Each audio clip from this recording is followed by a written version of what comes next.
The Pewtercast is sponsored by HuntAKiller.com, an immersive murder mystery experience like no other. You can save 20% on your first box when you subscribe by using the code Pewtercast at checkout. And we'd like to thank HuntAKiller.com for their support of the show.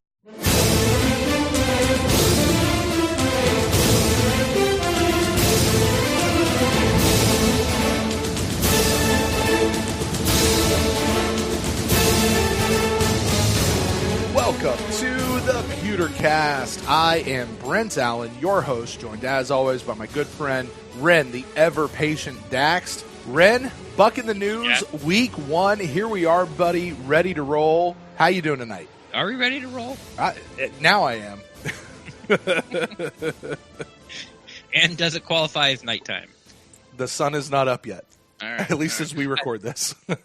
Yeah, I've always asked this person, or not this person, I've always asked people this question, like, if you were to stay up, you know, say it's 10 o'clock at night, and you're going to stay up all the way till the sun rose, like, what time on the clock do you actually think it's officially the next day? Because no one counts, like, it's midnight, it's, you know, it's Saturday. It's the middle of the night or whatever still, right? Yeah. No one goes, you know, you fall asleep at 1 o'clock, you still like are thinking like, I have to get up tomorrow. Mm-hmm. Like, I'm getting up tomorrow. But if you were to stay up the whole time, what time on the clock would you say that it's actually the next day? I generally think it's somewhere between the 5 and 6 o'clock hour. And it just, to me, it generally goes with wherever it's either sunrise or 6 o'clock, whichever comes first, right? So like if you're in the winter and the sun doesn't come up till like 7 o'clock or whatever, 6 o'clock is still the next day. You're already there. Yeah. But like if it's in the summer and the sun's coming up at 5:30, that's when it's the next day, is 5:30. So whichever comes first for me, sunrise or 6 o'clock. It's such a Brent answer. Like, well, I'm going to change the parameters of the question. For me, by the way, so everyone's on the edge of their seat, it's 4 o'clock. When it hits 4 o'clock, it's the that's next day. It's the next day? Okay. So, what are we talking about? Yeah, we're talking about the Bucs. Buc in the news. This is week 1 of the 2019 season, and this is the show, folks, where Ren and I get a chance to finally sit down and take a look at all the things that have come out this past week concerning our beloved Tampa Bay Buccaneers. And, it's all the news headlines and all of those things where in the previous shows, we haven't really gotten a chance to talk about those. So that's what this is. We do this and we kind of break this apart in a few sections. One, we're going to talk about the transactions that happened on the team, talking about the team roster, who's in, who's out, various things like that. We'll also, like we said, we'll talk about all the headlines and, give our takes on those and what our fellow fans are out there talking about as well. And then we'll also close this out as we really start to look towards the 49ers game. We're going to look at the injury report that has come out, the final injury report, because we don't need to detail this every single day for the listeners out there. They can look it up. But we will look at it as far as that. And then we don't do a lot of predictions on this show, Ren, but one of the ones that we do, and this is more just for fun, who's going to be the inactives? We'll talk about the guys who won't play. But, we'll take a look at what is actually going to shape the team that is going to be put on the field against the 49ers. So that's what we do in this show. This is Buc in the News. So we'll go all the way up to the top, Ren. We start with transactions. And we've had a few that have happened here over the last couple of days. The first one being your man Patrick O'Connor gets waived, and we claim running back T.J. Logan off of waivers from Arizona. Now, this was a guy, I think, that he was drafted by Bruce or brought in as an undrafted free agent. It's one of those two, right? I drafted him. He was a late round, though, like real late, wasn't he? I'm not quite sure. Yeah. So, but Bruce brought him in, and Ren, what do we know about this guy? Because this is a guy that to quote Bruce Arians, he said, "You better get to know this guy's name quick." So this isn't a guy they just brought in to fill a bottom roster spot. Like they plan to use this guy, which scares me a little bit. Yeah, doesn't it? And this is completely irrational. But as soon as I heard Bruce say that, I go, "Oh no!" Like Arians has found his Jaquiz Rodgers. Oh yeah. Because not only said it. First off, he's going to be active because Bruce Arians has said he's going to return kickoffs. Right. And he's listed on the depth chart as number one kickoff man. Right. Which I'm okay with because, I've said many times that I do not want Ronald Jones back there. Right. Returning kickoffs. It's just stupid. Mm-hmm. But he also said that he's pass catching back, like a third down back. Mm-hmm. So are we going to see, Logan every like third and passing down? Like, is this going to be a like Barber and Rojo split first and second down and he becomes the Jacquizz Rodgers? Now, if he's awesome, and can make people miss, because Jacquizz Rodgers never broke a tackle in the 2 years he was here. Right. He didn't. He caught the ball, and 98%, 95%, he would pick up the blitz. You know what he had to do. That's why Cutter had him in there on third down. Pick up the blitz, squirt out, caught the ball, turn around. First guy could never made anybody miss, never broke a tackle, but he got his 5 to 7 yards, and that was good enough for Dirk. I don't want Logan to be that guy. Right. Like, I want him to return kickoffs and I guess That's sort it. of yeah. That's it. Like, at least right away. Yeah. At least right away. But then I could just be gun shy because of what Cutter did, with Jacquizz Rodgers. And 2, maybe he's the best option, to catch the ball out of the backfield. And he might be great at it. And I might be sort of like, thank God we have TJ Logan on third down like by week 3. Okay, so clarify this for me. Did he actually say that TJ Logan was going to be the third down back, or did he just say he could be? He didn't say either. He said the reason he's here is to return kicks, and it brings us a guy that can catch the ball out of the backfield on third down. Yeah. So for whatever it's worth, I don't know if this eases your mind at all. He is currently listed 4th on the depth chart behind Dare Ogunbowale. Well, Dare can't be inactive either because he's a special teams captain. Right. And they're going to, which we'll get to this later, but that means they're going to have 4 active running backs heading into this game, which is a little crazy to me. Yeah. Well, yeah, there you go. Very much every game. So that's a little crazy to me. But I don't want to jump too far ahead. But yeah, this guy, I don't know. I have a question, like, do we really eat up a roster spot just to have somebody come in as a kick returner? Well, I think by week 3, week 4, we'll be either saying, "Hey, thank God he's here," or "Boo, like why we is need he to start." Yeah. Why is he like we need to make this guy inactive? He's not doing much, because I haven't seen a lot of film. Well, seen a lot by if a lot means 0, then yes, a lot of film on him. That word would be any. Exactly.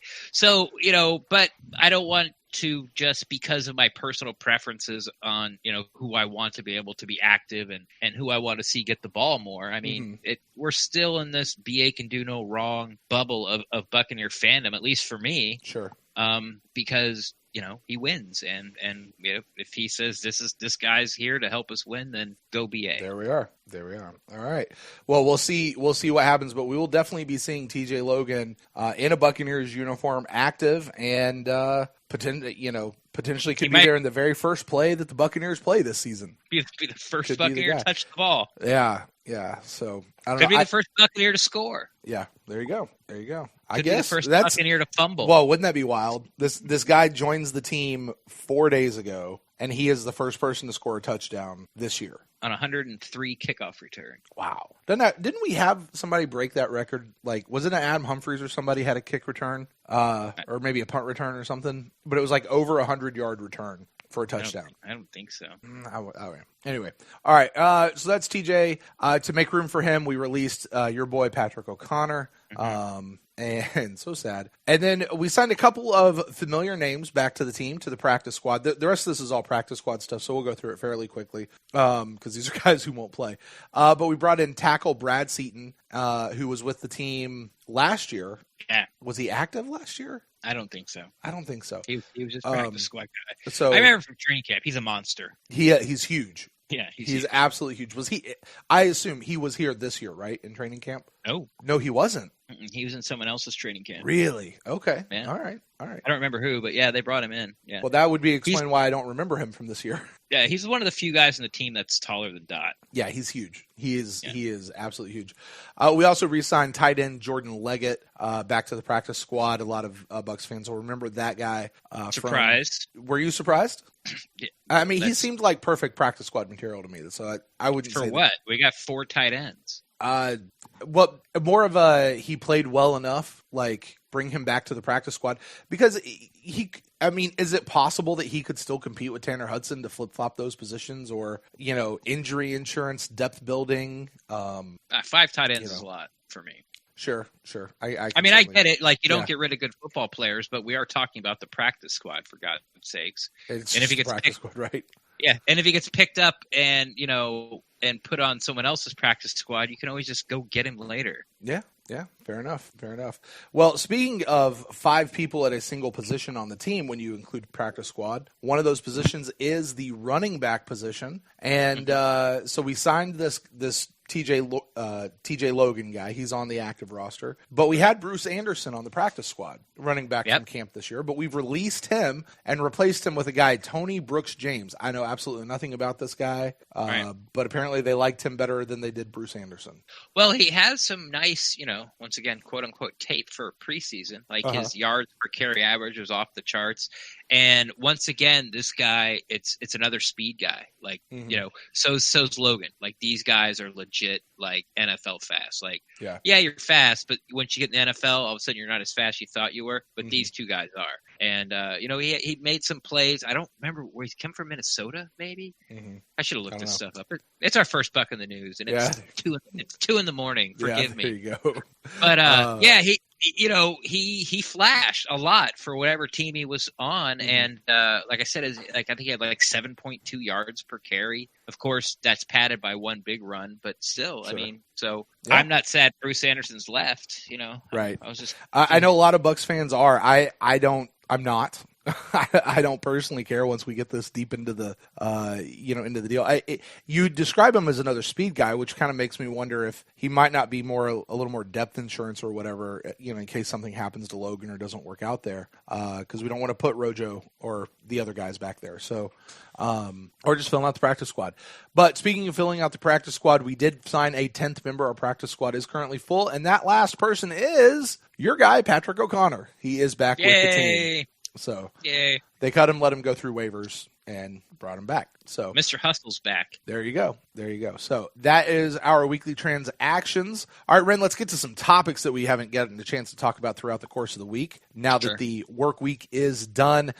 Big news. Vita Vea and Levante David are back and will play. Thank the Lord.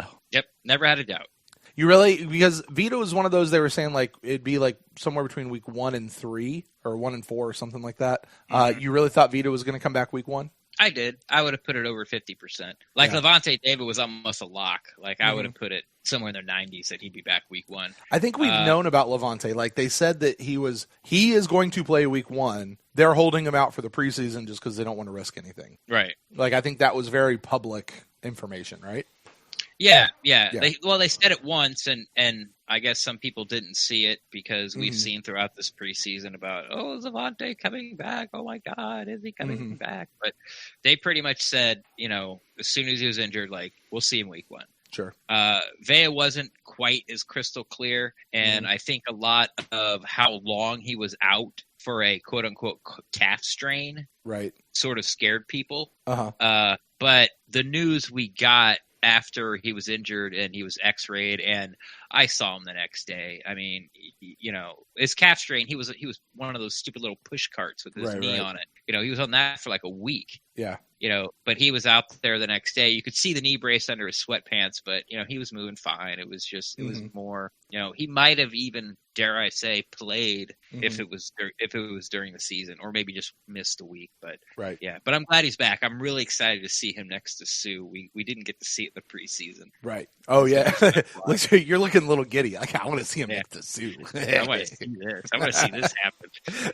It's okay. So let me ask you this. Bruce Arians comes in, and a lot of to-do was made over how Bruce Arians is going to run his training camp. It's going to be a more physical training camp. It's going to be a lot of tackling. You got to get ready. And when you listen to Bruce Arians talk about it, it was almost cavalier in his attitude towards it. Like, well, yeah, of course we're going to hit. Yeah, of course we're going to go out there. These guys got to get ready. They got to get ready. They got to get ready. Is there any part of you that is at least a little refreshing to know that, yes, while he may want these guys to get out and he wants them to go out and hit and he wants them to go out and be physical, there is still a little bit of restraint during the preseason to not get your guys hurt unnecessarily? Well, yeah, but it all depends on who you are. I mean, we heard, Bruce Arians just be like, yeah, I need to see Scottie Miller out there. Like, he was pushing for Scottie Miller to get out there, but Scottie Miller is not as important to this team as Levante David or Vita.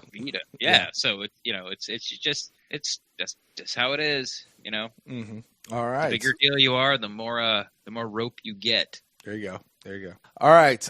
Moving on. Big news that came out, and actually this made me scratch my head at first because I was like, wait, didn't we already do this once? Mike Evans. I hate the way we say this. The headlines read, Mike Evans restructures his contract. To which I want to sit back and go, the Bucs restructured it for him.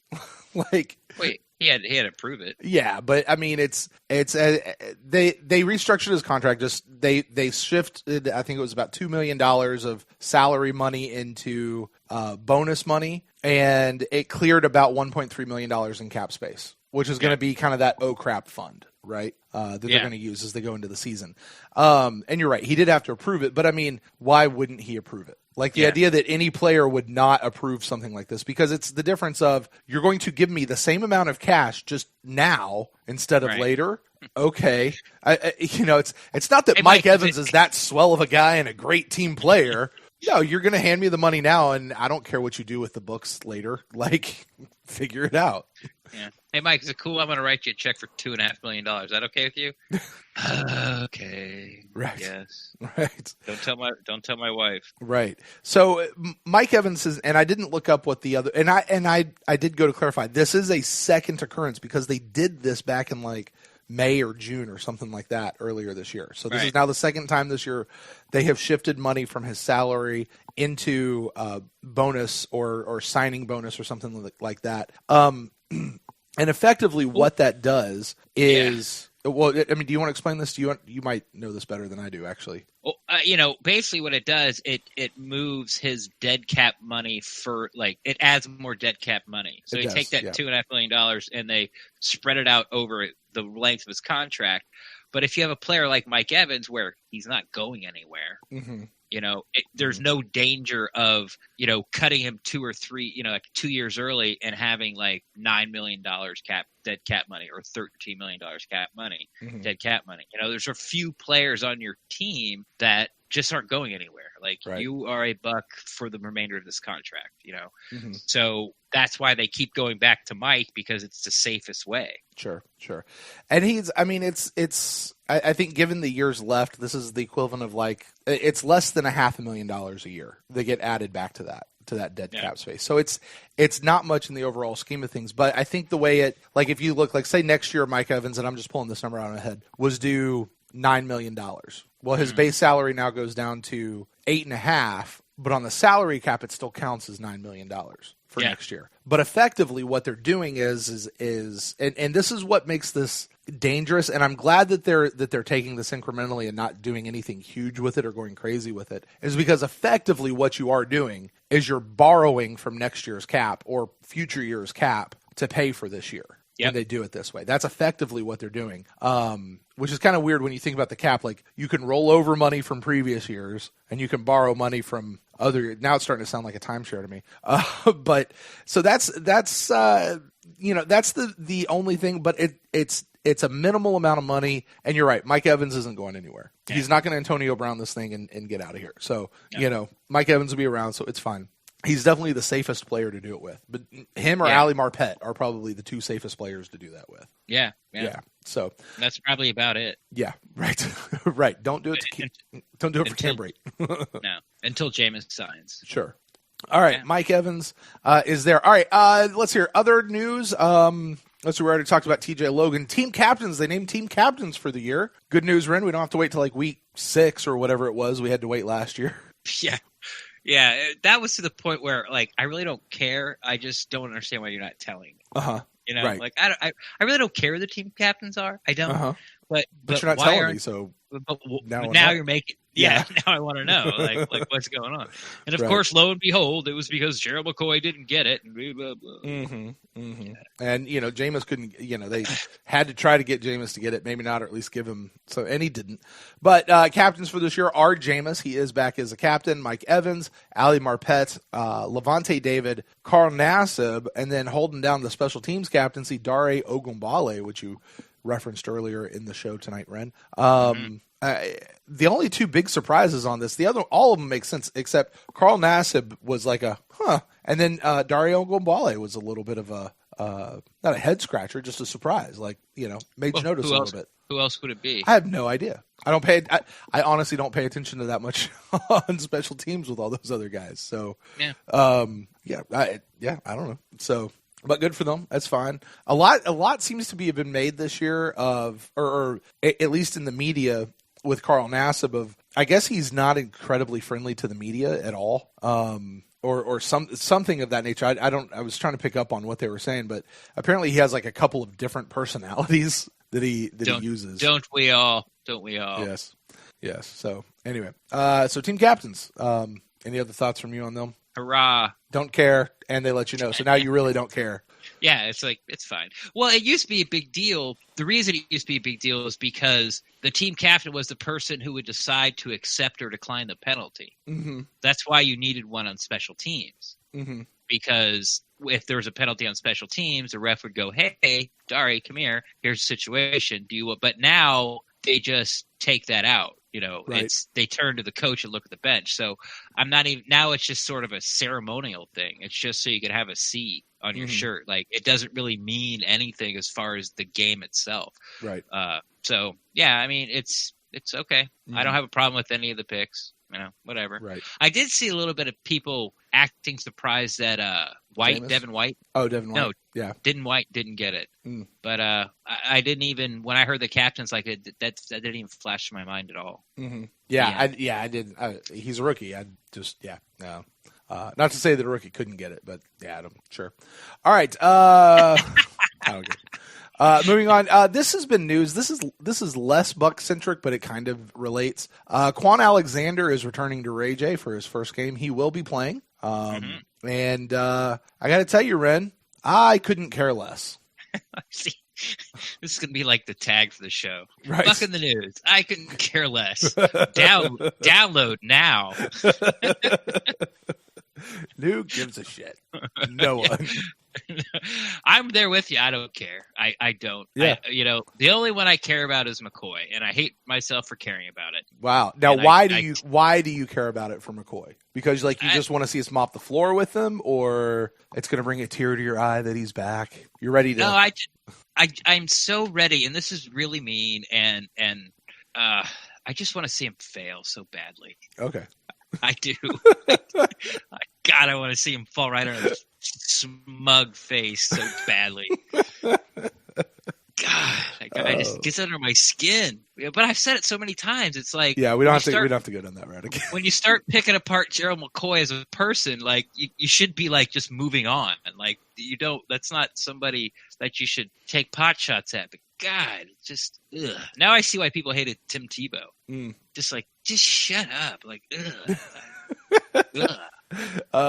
But with Quan, you don't have that same vitriol of wanting to see him fail. No, Quan's gonna fail by himself. He can't cover, and he's gonna they're gonna let him over pursue and cut back and gash the middle of their defense. It's just gonna happen. And they'll sit back and go, "That's $56 million right there."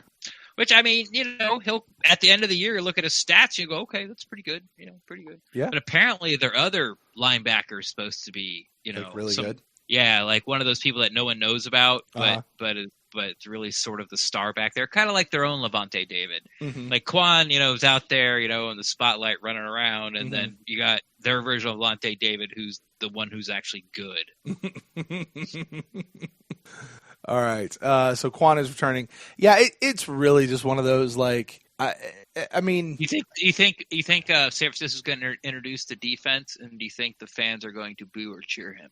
I don't think the fans will boo him, and I think some will cheer him because Quan still has a lot of people who really liked him here in this area. Yeah, he didn't do anything wrong. No, he really didn't.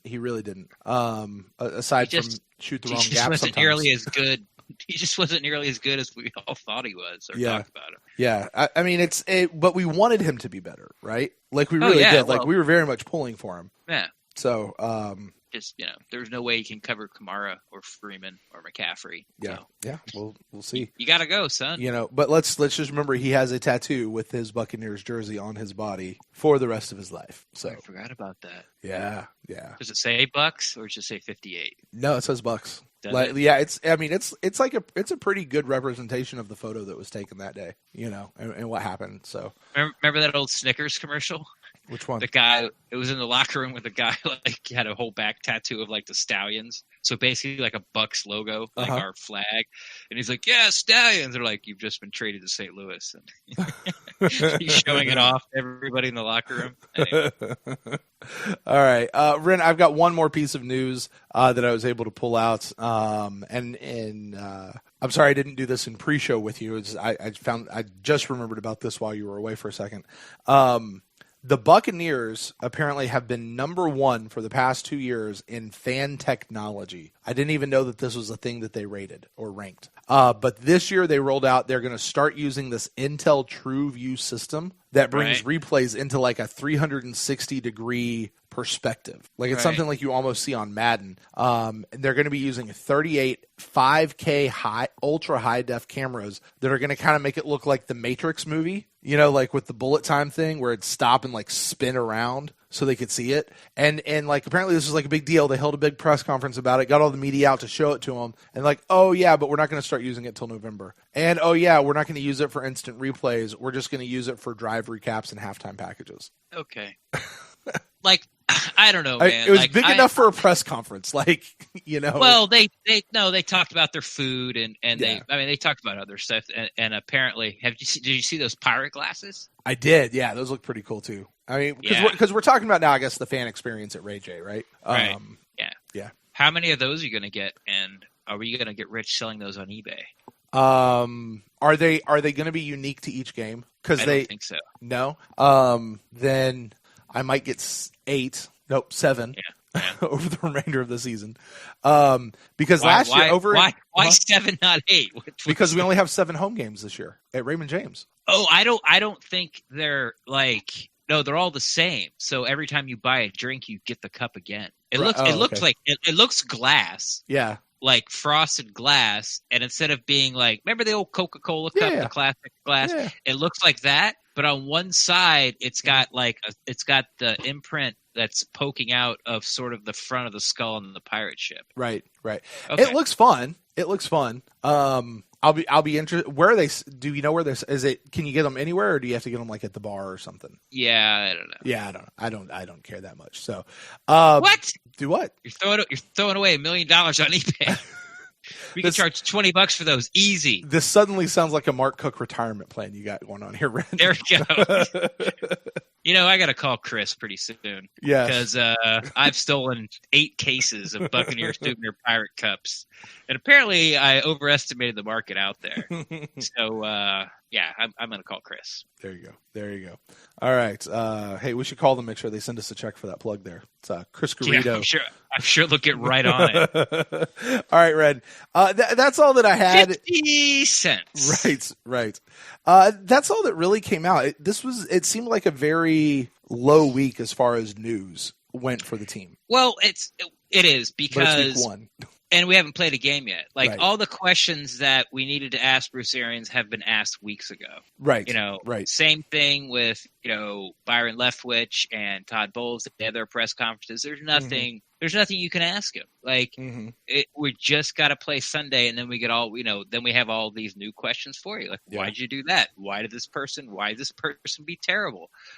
Right. I do guys, you mentioned Todd Bowles in his press conference. I was watching that, and there was one moment, I don't remember what question was asked or even what his answer was in the moment, but I really got this feeling like he has something up his sleeve that he's ready to unleash, and he's he's giddy, thinking he's getting ready to do it. It's going to be fun to watch Todd Bowles' defense this year, Brent. I've heard that once or twice. I've heard that's the word on the street, that it should be fun. So, do you know that the starting defense didn't give up any touchdowns in preseason for the Buccaneers? Yeah, that is true. I know that is true. Didn't give up any. Let's see if we can keep that going. So, sure. All right. Well, speaking of, wait. There's one thing I want to do. Okay. I keep seeing these stuff on Twitter, and that's sort of my little Buccaneer reality. Sure. Everyone's talking about how Buccaneers social media, or they're crushing it and they're doing this and they're awesome and they're the best in the game and this and that. I'm not having it. Like, oh really?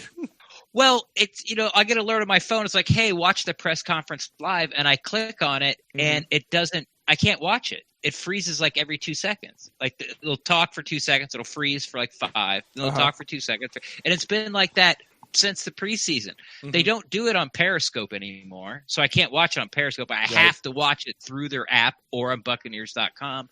And then when they had all these preseason games, like you go to Buccaneers.com and the same thing happened. You watch it for a minute, it freeze, it stop, you have to reload. It was garbage, man. It's I'm not so hyped on how the Bucs about me getting my information. So I can't watch the press conferences live, right? Right. Because they're just clunky, because whoever's doing it is failing terribly. They don't put it on Twitter anymore, which is now Periscope. They don't put that. Every other team puts it out on Periscope. I get the alerts all the time because I follow these teams on Twitter. It's like, hey, look at this. Hey, look at this. Hey, look at this. The Cleveland Browns have an hour show that's also put on Periscope. It's a radio show, put on by the Cleveland Browns. It's there every day. Is it there? What's that? What's the Scott and Casey show? Is it that version for the Browns? Is that what you're talking about? It's kind of like that. But Yeah. I think Joe Thomas is on. It's like an ex-player. But they go like an hour a day. Wow. Like we don't so I can't watch a press conference live, and then I got to wait like 3 to 4 hours before they put it up on the website. And then I get to watch it. And it's just like, it's crap, man. It's just like, I can't get to the news I want to get to because your app sucks. Right. Like it can't push live video, Right. and you're not letting me watch it on other platforms. And don't even get me started on how Scott and Casey are taking questions from Facebook. I mean, come on, man. I mean, what's going on? So it's just, I guess that may be different from like the graphics department or the cool like hype videos they put up. Like I can understand that, but I mean, as far as why are you sending me alerts to watch the press conference live when I can't? Right. So your issue is less the social media presence and what they're doing on social media as much as their live broadcast of their press conferences and other pieces like that. Or where I can see it. Or where you can see it, yeah. I have to go on the app to watch it. Right. I have to. I think most people, when they talk about how good the Bucs social media has been, and I can't speak for how it compares to other teams, because unlike you, I don't follow the other teams. I'm a Bucs fan. I follow the Bucs. Do I? I follow their Twitter accounts, but I don't like. Yeah. See, I don't even do that. They're my timeline. Yeah. And I only like, what timeline am I stopping on this week? San Francisco. Right. But like, I think it's a bunch of junk. It's the same crap hype videos that we get. Sure. There's nothing important. Sure. But like, I think if you look at, I think her name's Joel Beckman is their social media manager at One Buc. Like some of the tweets and some of the things that they're putting out are like the actual social media aspect of it is really good. And the pre-produced videos that they're putting out, that in the current and the Bucs beat and I don't even like that one that much. I like the goalposts they started. Yeah, that one's really good. The ones where they did with the rookies this year, like they get to know the rookies in their own words. Right. That's like in black and white. The in the current is just like I'd rather watch that than Hard Knocks any day of the week. Like Huh? Did you even watch the Raiders, the Hard Knocks this year? I'm like 2.5 episodes in. Like I plan on watching the rest of it. I just haven't yet. I'm like 2.5 episodes in. So, I think when most people talk about it, it's really that, like, because there's definitely an attitude with the Tampa Bay Buccaneers social media accounts these days that you can feel and you can follow that. However, the other side of it, which I think is the side that's more important to you, which is the being able to watch the live feeds and all that kind of stuff. That I could see that being clunky. I'll be honest, I see those come across and I tend not to click on them as they go live. Why would you? You can't watch it, Brent. Right. Well, I don't, because I've usually got other stuff going on and can't, like, I'm in class or something like that, so I can't do that. But by the time I do get to, you know what I do though, for most of this stuff, they've been putting everything out on their YouTube channel, and their YouTube channel has really taken off this year. like with all the Well, content yeah. and that's where I go watch things now is over on YouTube. But they don't do YouTube Live. They don't Like, do YouTube why? Live, right? Like, but why I'm not can't you watching just, it like, live. But I'm put not a watching stupid- it live, so it doesn't matter to me. And I would like to know if anyone's out there, like, you know, just DM me or at me on Twitter if they have the same problem, you know, because I really don't think it's my phone. I don't. Yeah. All right, let's talk about this Buccaneers 49ers game that we got coming on this weekend, Ren. Can you tell I've been holding that in for a while? For a while, yeah, just a little bit. I haven't seen you go off on a rant like that since Sheldon McCoy was here. Hey-o. All right. Hey-o. All right. Let's see. Let's get over to the injury report as we look at this this game coming up. We'll start with 49ers. Jalen Hurd, which is a name that is very, very familiar. Not very, but fairly familiar. Trent Taylor and Jimmy Ward are all out for this game. Did not participate with various injuries. Nick Bosa, which is the big name here, but they also have Weston Richburg, Jason Verrett, and Quan Williams are listed as questionable for the game. So not having Nick Bosa would be okay. Oh, he's playing. Do you think so? Oh, yeah. Yeah. And then listed at full participation, these guys will be playing, but they were on the injury report. D Ford, Dante Pettis, and Joe Staley. Now let me ask you this, because I heard this out there. A lot of these guys are defensive linemen that I'm seeing on here. Okay, 2 of them are defensive linemen that I'm seeing on here. Are you concerned? How concerned are you? I don't want to say are. I'm going to say how concerned are you about this 49ers defensive line taking on the Buccaneers offensive line? We'll see. You know, it's I don't know. Like, I'm not going to, you know, it was just, I'm not going to freak out over a half, like 2 quarters of football, you know, where I felt that the Browns schemed, you know, to sort of pick out their guys that they were going after, and good for them. But I don't think the Bucs offensive line sort of schemed. Like, you saw them counter in the second quarter, and it started to get a little better. So I know it's a good defensive line. Do I think Jameis is going to get sacked? Yeah, I think he's going to get sacked every week. Do I think the defensive line is going to be so dominant that it's, you know, sort of like we watched, well, I don't know if you watched, but the Packers-Bears game? Yeah. I where it was just like where the defense just shutting both, you know, both offensives down. You know, like the Bears defense looked awesome, the Packers defense looked awesome. Do I think it's going to be like that? No. You know why? Because they're going to coach around it. So I don't think the reason the Bucs lose this game is because they can't block, they can't pass protect. Put it that way. All right. I think people are going to feel a lot better about the offensive line once this game's over. At least better than they do now. I hope so. I certainly hope so. I certainly hope so.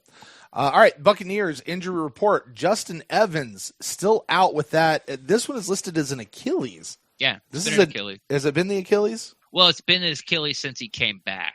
When he finally started running and practicing. Yeah. And then they landed in Dallas. And he, you know, stepped on it like, oh, my Achilles is sore. And they're like, okay, we'll sit you out. And he hasn't been back since. Hey, this guy.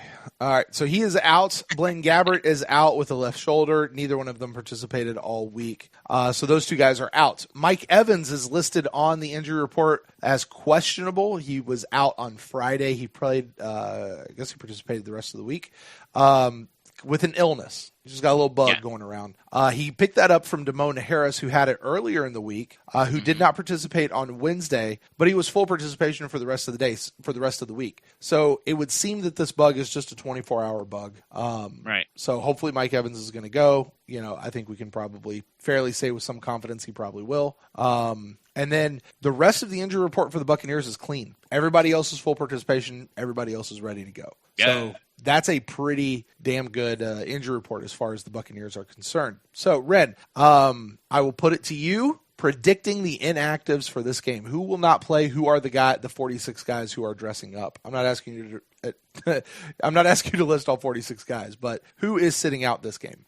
Well, I think Justin Evans. He might be. Yeah, it's a good call. And I also think Blaine Gabbert. You sure it's not Griffin? I think it's 50-50 at this point. Okay. And that's all I got. That's all you got? No.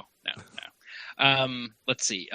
Zack Bailey. Yep. You know, they're going to sit him. And this is a toss-up for me.